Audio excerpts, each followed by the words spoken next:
This week on Street Rodding American Style, we're heading to Park City, Kansas.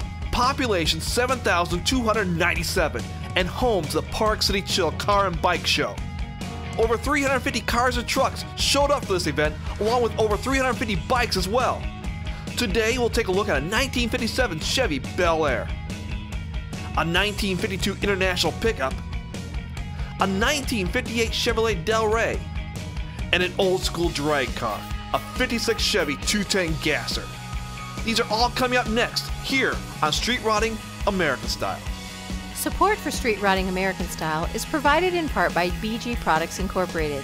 BG Products Incorporated is dedicated to making vehicles last longer and perform better in the meantime. In shops all over the world, BG Products serves the driving public with innovative products and proven programs of automotive maintenance. More information can be found at bgfindashop.com. They make you look, dream, and sometimes even wish. These are street rods, built or just owned by those who have the same passion.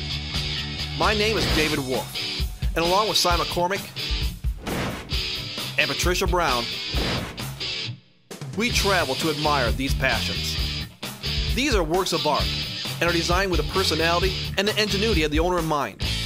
Built in garages, barns, and even under shade trees in communities all across this great land of ours. This is more than just a hobby. This is an addiction.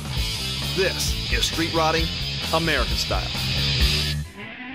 When we're invited to a car show in the middle of February, we have no clue what to expect. But fortunately, it was all inside and over 370 cars showed up here at the Park City Chill. So I'm gonna find 2 cars, Cy's gonna find 2 cars, we're gonna have some fun. Jim, what are we looking at here? This is 1957 Chevy Bel Air 2-door hardtop. In 1957, the average yearly wage was $4,500. Gas was at 24 cents a gallon. The hit at the box office was Jailhouse Rock with Elvis Presley, and to help enforce the speed limit, the portable radar device was developed. This Bel Air has a lot more detail that maybe a 210 has. What do those details consist of? Well, kind of the couple things you'll notice right from the beginning is the gold trim on the Chevy emblems and the gold in the grille. How did you find this? Well, it happened to be a guy that worked for my dad back in the 70s bought this car brand new. And I, at that time, was 9 or 10 years old. And when it came time for him to sell it, he sold it to me. When you were 9 and 10, you knew you wanted this car? Well, I really liked it, and he'd let me sit in the driver's seat, steer the steering wheel, and you know, it's kind of one of those things. So nobody else wanted it. You were the only person who wanted this car? There's lots of people wanted this car. Then how did you get it? I don't know. I guess he just liked me. It helps to be kind of a teacher's pet, doesn't it? That's right. Tell me the details you've done to the engine. This car here, I took a basically stock 350. We bored the cylinders, put a nice cam in it, intake carburetors, kind of some basics on it, you know, to where it probably does 400, 450 horsepower. 400, 450 horse? Yeah, so it runs nicely. You beefed it up. We beefed it up. We went with an overdrive transmission in it too, so. But this color, I mean, it looks like a stock 57 Chevy color, but there's something different that I can't put my finger on. What is it? Well, the body shop knew that I wanted a car that was going to pop when people see it, when it's in the sunlight or when it's under lights. So they enhanced it a little bit. We went with the stock Sierra gold paint with the Dolby beige top, but they put a little bit of pearl in there and eliminated some of the metallic to make the paint pop. A couple things I want to talk about on the 57s. They're really unique. First off, your air vents. They're above the headlights. Yes. Tell me what that's all about. Well, it's the way back then, most cars did not have air conditioning, so they had to get air into the car. So they designed the air vents to go up above the headlights and through ducting, through the fenders, and then into the car. How about the gas tank? Same thing? Gas tank's got the gas tank filler lid that you pop open that most people back then couldn't find out how to figure out how to put gas in it. That had to be a nightmare when somebody first bought a car trying to find how do I fill this thing up. You have a girlfriend, right?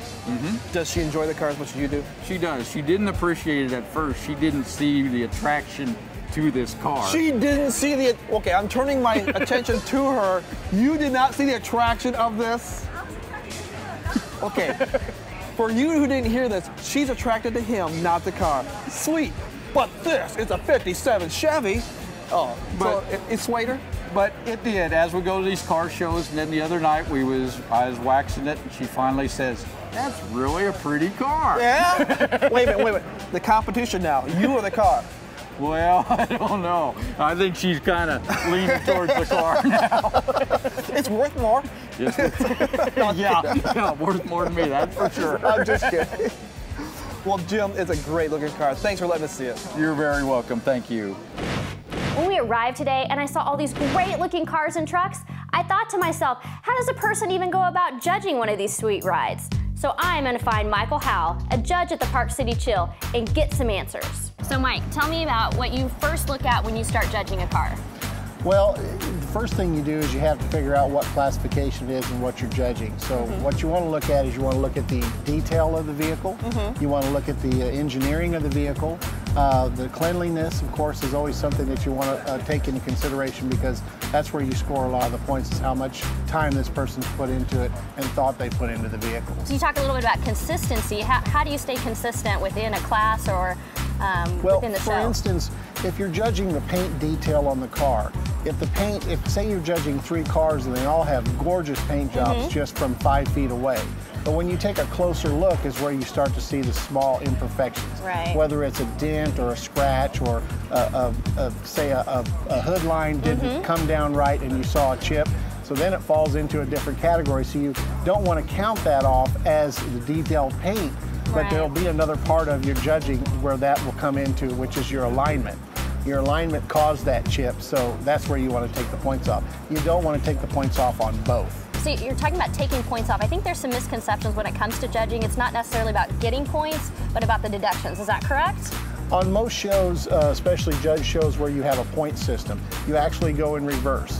You take the points off if there's a flaw or a defect in that particular part of that judging, which you're judging the whole car, but in subcategories. So this point system is kind of like my marriage and my husband. He doesn't earn points for doing things well, but when he sure ticks me off, the deductions come into play, right? That's correct. There you go. Actually, no, we can't use that as a good example. No? Simply because that's judgmental in a different way. Oh, I see. You're counting against them because of an attitude problem. I am excited about today, and I think we should go judge a car. What do you think? Sure. When much of your time is spent building fine rides for others, finding time for your own street rod can be difficult. Such is the case with Corey and his 1952 International pickup. And it's next on Street Rodding American Style.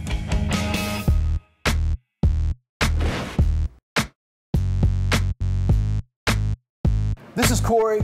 This is a street rod, and it is awesome. Corey, what are we looking at? Well, so this is a 52 International, what used to be a farm truck. In 1952, the average cost of a new house was $9,050. The average price of a new car? $1,700. Mad Magazine went to print, and the first Don't Walk sign was installed in New York City. We found 2 of these on the side of the road outside of Manhattan, Kansas, 152, 158, and we bought them, trailered them home, and we were going to just make a regular old pick-em-up truck, and we decided to maybe get a little bit too carried away. It's a story, I think, of every hot rod, right? Where do you stop? Exactly. Now, what really drew me to this truck is the chop. How many looking at there? If 4 inches out of the top, these old farm trucks, I don't know if it was for to fit your cowboy hat inside the cab or not, but they were gigantic phone booth looking cabs. So we took 4 out of the truck, we took it out of the post, and then underneath the split back window. The split back window is actually original to the 52 truck.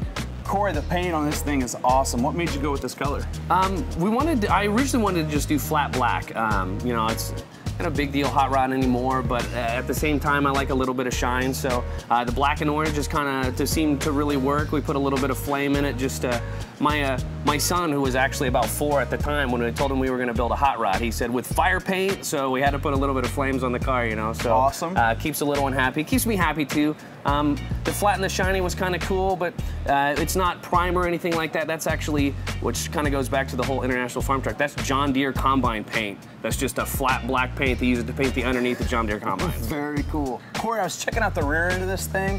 Those lights aren't international lights. No, those are 59 Cadillac tail lights. Those are reproduction though. They make them with LEDs. It's easier to see, I suppose, so we don't get crashed in the back end. Yeah, and you know, awesome. We have LEDs all the way around. LEDs for the front, for the turn signals are different. You know, the headlights, we got the little spikes and everything on there going like that, and kind of matches the wheels that go around. The lug nuts are little spikes. So we just kind of tried to tie that in, and then the Cadillac tail lights kind of fit right in with the whole thing. What did you have to do to cut through this thing? Well, I was told that is hot rodder tradition and customizer tradition, that the first cut is with a hacksaw. You were told this? I was told. I'm not sure if I was lied to or not, but yeah, hacksaw through the A-pillar, which took a while. Sawzall the rest of the way around the truck, which was significantly faster, but that's kind of cool. You know, very cool. We've got the front A-pillar sections. My pop has one, Neil has one, and then I have the other. So just kind of little keepsake of the chop. So that's yeah, awesome. That was pretty Working sweet. on it with your dad. Yeah. Getting your son involved when you can. Yep. Now, there's a little bit of a spider theme going on this. I noticed on the back we got the web tailgate, a little bit on the front. What made you go with that theme? You know, of all the stuff that we've done to this truck side, the tailgate probably gets just about the most looks or the most reaction. Right. And of all of the stuff we did, that was probably one of the quickest projects. What all went into making that tailgate? It's just square bar to make the frame, and then heated round bar to bend to make the web. We just thought it'd look kind of cool, wanted to do something a little bit different, and then after we did that, we went ahead and put some of the spider web pinstriping things on the front a couple years ago. Very cool, very creative, very creative. What was the hardest part of this whole project? Hardest part of the whole project, finding enough time to finish it. That was the hardest part of the whole bit. Amen, you know, brother. Pieces and parts we found, time we've always had, motivation we've had. Time was tough, but over the course of about a year, weekends, and you know, it was a good family project. Awesome. Me and my old man, so it was a fun time. That's great. That's great. Well, it's a beast, man. I'm glad you could bring it out and show it to us. Thank you. Thanks a lot. Have a good one. You too. Mike and I are standing next to a '66 Chevy 2, which is a car that is near and dear to my heart because my husband and I owned one. And as I started looking at this car, I noticed that there was some overspray. And Mike, I want to know what you think about that. Well, this particular car is in a stock class. Being stock means that the car hasn't been modified from its original condition. And one of the things that I noticed right off the bat, which you probably have noticed, is the overspray on the manifold here. Well, that actually was the way they were originally made. When they painted the cars, the engine block, they actually put the overspray on there, they didn't take them off. Now, it doesn't look as pretty as if the manifold was not oversprayed, but that basically gives you an indication that this car has not been modified from its original condition and original way it was built. Okay, another thing that I noted right off the bat was this radiator cap. It looks very similar to the aftermarket ones that you can buy for $5 or $10 at any local auto parts store. Well, this particular one it has a special number on it, which if this was to sell on eBay or online or somewhere like that, it would probably go for as much as $80. Now you ask yourself, why would you spend that kind of money on just a radiator cap when the others look the same? It's about being original. Has anyone ever fooled you or pulled the wool over your eyes when it comes to something like that? It has happened occasionally, and usually, like when I'm doing a regional show, judging Chevelles on 1,000-point judging, and you get down to the original restored, that's when you really start focusing on all the different aspects of the vehicle and what's been put into this car, whether it's code dating or numbers matching, and that type of thing really comes into play. And without the knowledge base, yes, you can definitely be fooled, because there's a lot of trickery out there, and there's a lot of actual companies that will restamp blocks and that kind of stuff, and you have to know what to look for. Right, so you really can't fake it. You can, and there's been some people that have done some really good jobs, but a true expert that's lived, ate, breathed, and restored and rebuilt these things from ground up will know that right off the bat. So. Right. Okay, you talked a little bit about being fooled. I'm going to show you a car and see if you can pick out what's wrong with this car. Okay, let's go. All right.